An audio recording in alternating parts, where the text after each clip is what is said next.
lembar report jenengan sudah dapat 4 lembar. Setiap jenengan dapat 4 lembar kertas, benar? Benar aja, nggak perlu mode panduan ya.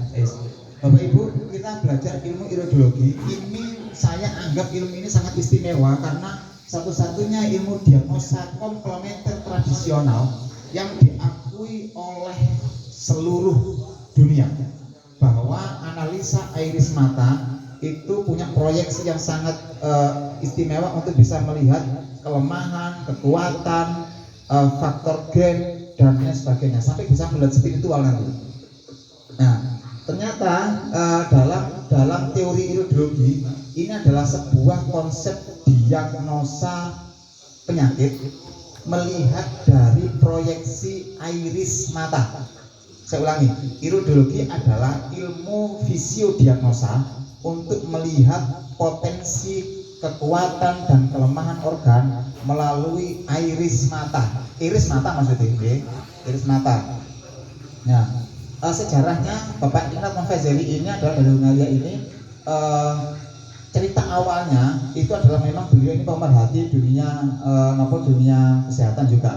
Mengarang sebuah teknik ini ketika beliau punya ingon-ingon, apa ingon-ingon itu? Punya piaraan burung hantu, ya kan? Punya burung hantu, terus burung hantu itu jatuh, kakinya patah saat itu karena masih kecil, burung hantunya masih kecil, kakinya patah. Nah, ternyata tidak sengaja di iris matanya burung hantu itu ada gambar yang berbeda, padahal kaki yang bermasalah. Setelah diobati ternyata gambar itu, garis itu ternyata hilang. Nah, terus beliau tidak sengaja menemukan kaidah ini, diteliti secara empiris, ternyata luar biasa. Dari penemuan itulah menghasilkan sebuah keilmuan besar. Sampai sekarang dikembangkan oleh putra-putra, dikembangkan oleh murid-muridnya, dikembangkan oleh santri-santrinya.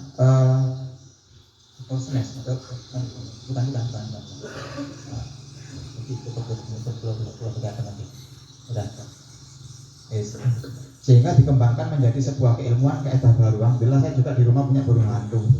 Oke, kode burung. Ngomong Jawa ngarep dares. Tahu dares? Kode jeneng ini. Namanya dares nih. Tonggo-tonggo sing dhewe. Lulut. Oke. Nah, ternyata di mata itu ada proyeksi tanda-tanda besar atas organ tubuh manusia. Jadi nanti kalau jenengan sedikit tahu tentang iridologi ini, dia dapat mengobservasi organ tubuh. Jadi kalau kalau tadi kita belajar diagnosa telapak tangan, ini mungkin bisa akurasinya mungkin 50 sampai 80. Ini bisa sampai besar sampai 90 akurasinya. Asalkan jenengan paham. Kalau prakteknya paham, insya Allah nanti jenengan akan tahu posisi di mana letak masalahnya, di mana kasusnya gitu. Sing jelas pasiennya berkenan untuk di senter matanya. Karena nanti ini berhubungan dengan proyeksi mata klien. Asalkan pasiennya punya mata. Iridologi bisa membaca potensi. Potensi itu berarti bisa membaca sebelum terjadinya masalah besar, itu sudah bisa dicek sejak dini. Bahkan kedokteran belum bisa melihat hasilnya, masih dikatakan normal, itu lewat ilmu ini bisa dilihat. Senter Mbak, ini kemungkinan ini dari hasil ini mbaknya ada potensi kanker nanti setelah 5 bulan, setelah 1 tahun ada masalah ini, setelah 7 bulan depan, setelah 1 bulan, itu bisa dicek potensinya. Dan itu real sekali, asalkan jangan tahu posisinya, letaknya, makanya unik sekali ini. Jadi membaca diagnosa, beberapa rumah sakit sudah memakai aplikasi ini. Dan ilmu iridologi ini disampaikan pada kelas S2 kedokteran, dengan biaya 100 juta. Kalau jenengan kuliah kedokteran, nanti di S2-nya mendapatkan pelatihan ilmu S2 komplementer berupa iridologi. Jenengan S2 apa? S3.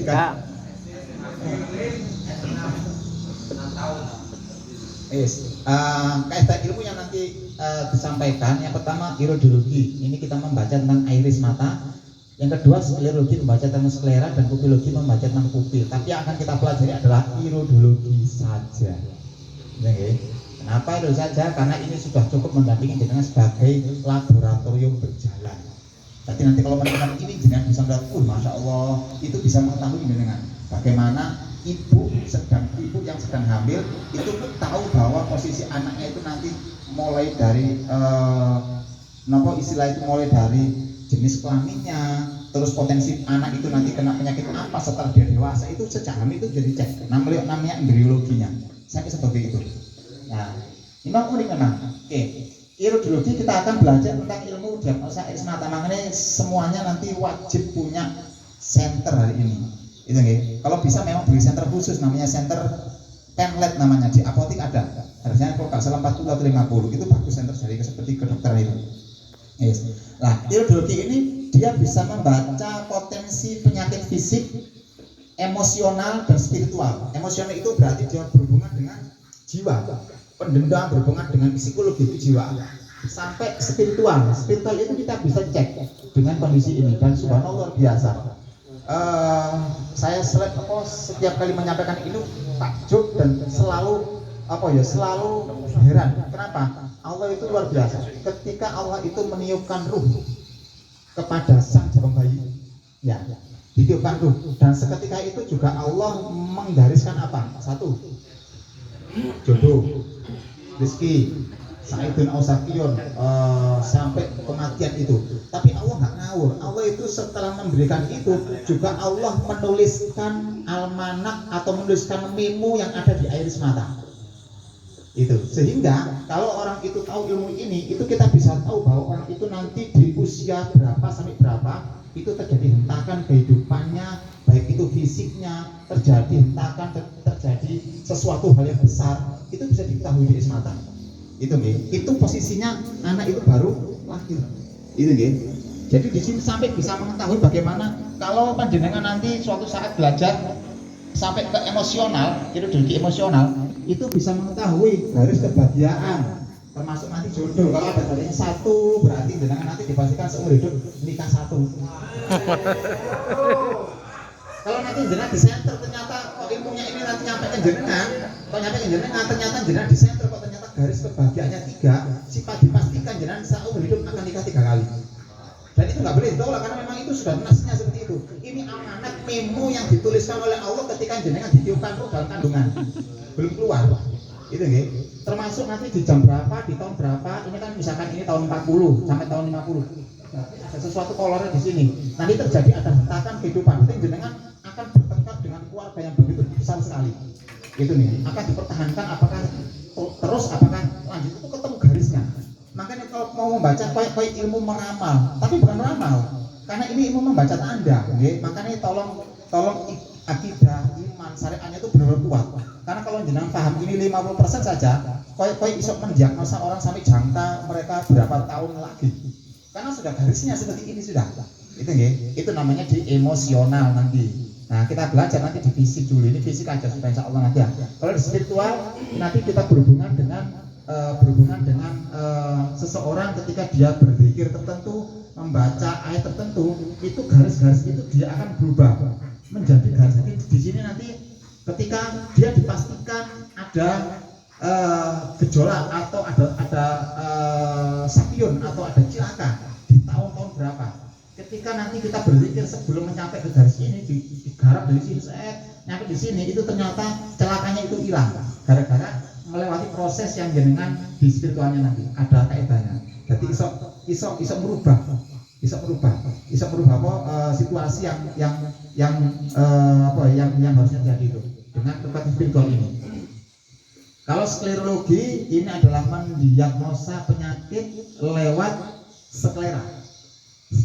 Ini sedikit saya kupas. Jadi kalau jenengan nanti ada di putih mata jenengan itu ada garis warna merah atau pembuluh darah merah akibat mungkin jenengan nggak tidur selama 1 hari atau 2 hari, itu bukan penyakit mata atau bukan kelelahan mata, tetapi organnya sedang punya masalah. Organ mana nanti tergantung peta-petanya. Gitu nggih. Jadi seperti ini. Jadi di center masnya ada masalah di livernya, di ginjalnya, di kakinya, sampai ke organ-organ detail pun ketemu. Sampai ke kualitas sperma pun bisa ketemu. Itu nggih, di mata ini. Kalau di pupil kita membahas tentang embriologi. Jadi di pupil ini ketika bayi dalam kandungan itu sudah digariskan dengan potensi penyakitnya, potensi fisiknya. Itu fisik pasca natal ini berarti pasien itu bisa dilihat mulai dari dia melahirkan. Bahkan dilihat di pupilnya. Di pupilnya bisa dilihat. Oh, ibu ini nanti putranya laki-laki. Kemungkinan putranya itu nanti wajahnya bangir ganteng atau rambutnya beretik, itu deh. Itu bisa ketemu di embriologi. Di sini, ketemu di sini. Ketemu di sini. Oke. Itu deh. Dan ini luar biasa. Ini kita bahas proyeksinya. Tadi sudah saya konsep sesederhana mungkin agar panjenengan benar-benar paham. Ya, tadi kita potong-potong yang membuleti terus tak perlu. Yang penting jenengan saya jelaskan dengan sederhana supaya nanti paham dan bisa praktek. Karena jenengan nanti ada ujian prakteknya. Ini iris, ini kornea, ini lensa, ini pupil. Pupil itu yang ireng. Pupil ya, ini aja dibuat. Nah, kenapa iris bisa merefleksikan organ? Ternyata ada 27.000 serat optikus yang dia mewakili sistem fisik, sistem psikologi, sama sistem spiritual. Dan itu semuanya nempel di iris mata. Luar biasa, subhanallah. Itu seperti itu. Berarti lembut, enggak titik 27.000. Sing meneliti siapa? Ya para tokoh-tokoh Bakim, Denajen, Serot, Tony Miller, dan beberapa tokoh-tokoh besar saat itu yang meneliti ini. Nah, makanya kalau jenengan belajar ini, pendampingan akidah harus kuat. Tapi nanti ini sakti digunakan diagnosa. Jadi itu. Akurasinya sangat tinggi dengan presisi dapat mendapatkan hasil yang maksimal hubungan dengan kesehatan kita, di mana metode ini bisa membantu menganalisa, mendiagnosa, memutuskan sebuah penyakit. Istimewanya cepat, singkat, dan dapat dipertanggungjawabkan dari sisi medis. Dari sisi medis dipertanggungjawabkan. Karena hari ini pakar iridologi sedang kurang. Sedang banyak kebutuhan jutaan pakar iridologi yang harus belajar, tetapi pencetakan keilmuan ini jarang disampaikan. Jadi kita kekurangan pakar iridologi. Harapan saya jenengan nanti juga sama seperti saya bisa menjadi pakar iridologi. Cek sama-sama menyampaikan, gitu ya. Menyelamatkan siapa? Keluarga, JRA, menyelamatkan siapa? Komunitas kita, santri kita, saudara kita, sebagainya. Pendapat tokoh-tokoh menjelaskan tentang iridologi, ternyata semuanya jawabannya bisa menunjukkan potensi-potensi penyakit fisik sampai ke kondisi emosional sampai ke spiritual. Sebegitu luar biasa. Ini pendapat pakar. Akurasinya sampai 90%. Akurasi hasilnya. Dan mencapai lebih baik daripada dibandingkan dengan prosedur diagnosa konvensional. Nggak perlu diambil darahnya, nggak perlu diambil feses kencingnya, nggak perlu dirongsem, nggak perlu diadele buka, cukup butuh mata disenteri 5 detik, 10 detik selesai dengan analisa hasilnya keluar. Dan itu dicocokkan besok berangkat ke rumah sakit membayar 2,5 juta, 2,5 juta lah waduh jawabannya kan enak kan? Nah uangnya 2 juta kasihkan saya katanya gitu, sama saja kan. Oke, mengapa iridologi melakukan observasi organ-organ tubuh, jaringan saraf dan otot dan tulang. 28.000 serat optikus untuk menyambungkan ke organ-organ. Oke. Nah, ini penjelasannya. Buka. Sistem jaringan organ itu dia punya jalur persarafan. Dan jalur saraf itu menuju ke berbagai tempat, menuju ke telapak kaki. Ada ilmu namanya refleksi kaki. Sudah mengenal nggih? Pijat kaki. Makanya ketika ditanya kenapa sih aku sakit kepala kok dipijat kaki nih? Karena jalur sarafnya di kaki. Kan sudah paham nih ilmu pijat refleksi kan? Itu mengalir ke jalur tangan. Ada namanya ilmu diagnosa telapak tangan, terapi sujok, terapi refleksi tangan. Mengalir ke daun telinga, ada namanya terapi akupuntur telinga, tusuk-tusuk di area telinga, pijat telinga. Dia mengalir ke jaringan saraf optikus, yaitu diagnosa iridologi. Yang terakhir mengalir ke jalur media disebut ilmu akupuntur, akupresur. Nah, semuanya ini ada jalurnya. Lampunya aja kepingin nyala, ya pasti dipetek nyala, dimatikan. Kan tidak harus memuter-muternya ya. Nah, sama seperti itu. Yes.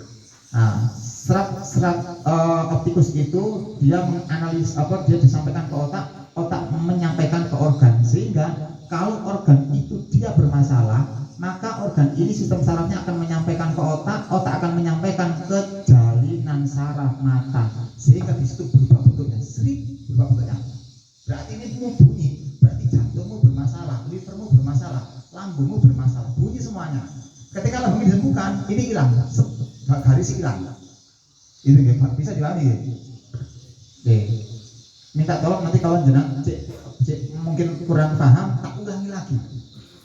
Tolong diulangi Cak, tak ulangi lagi. Karena kuncinya di dasar ini. Nanti sebelum menginjak ke level 1, 2, 3, baru nanti ini dipahami dulu.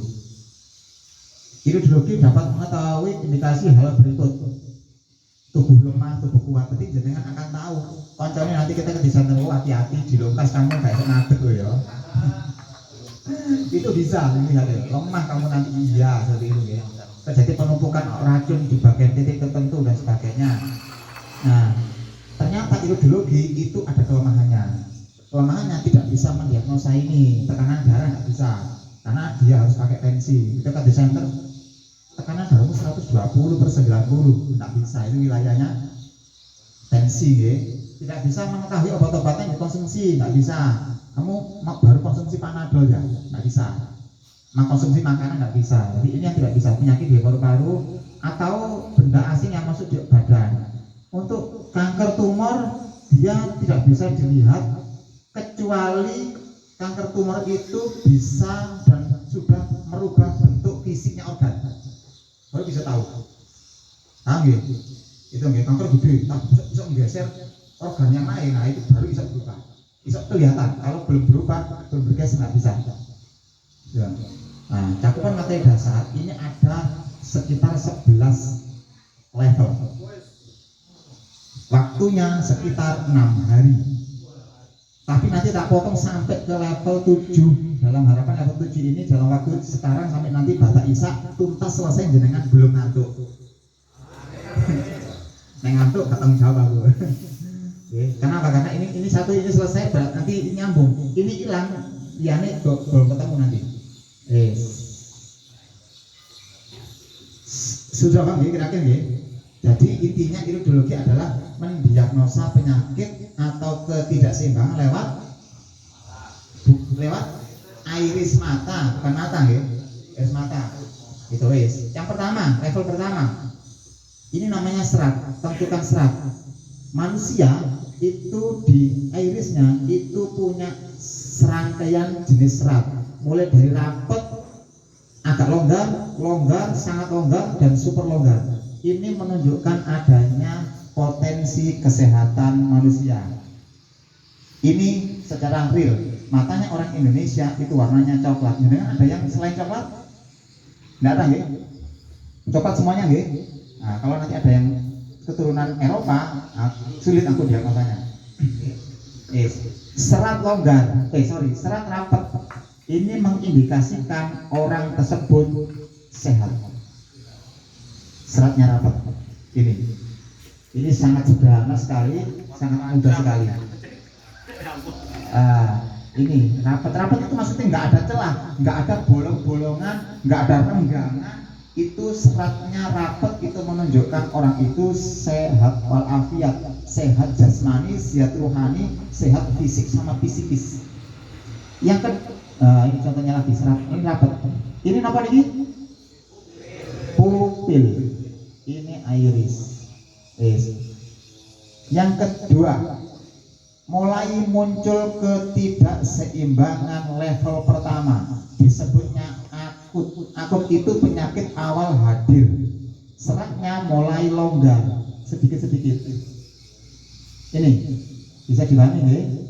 Ini level sudah penyakitnya sudah mulai muncul, tetapi belum terjadi klinis, belum terjadi rasa. Orangnya masih sepeda motor, masih mangan, masih main game, masih jalan-jalan, masih ngasih kemana-mana aman.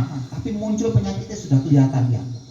Awal-awal penyakit besar muncul, tapi orangnya masih santai, bisa puasa, bisa sholat, bisa zikir, bisa lari-lari, bisa kemana pun tidak masalah. Tak muncul rasa sakit, tapi akut terus ketemu.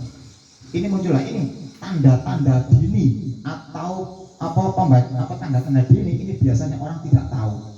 Makanya tahu-tahu orang-orang langsung drop, langsung habis, dibawa ke rumah sakit sudah terlambat. Biasanya seperti itu kan biasanya kan? Itu ya. Padahal Allah sudah menggariskan hati-hati, ada tanda ini, persiapan, resiko dan lain sebagainya. Namanya akut, singkatannya S1, stadium 1. Belum keluar klinisnya, nggak krosok, nggak masih sowan ya, masih guyonan. Ini nggih, tak kancane. Ini akut, akut itu adalah yang mulai kelihatan kecil-kecil seperti ini, longgar-longgar. Ini juga sama, mulai longgar-longgar kecil-kecil. Oke.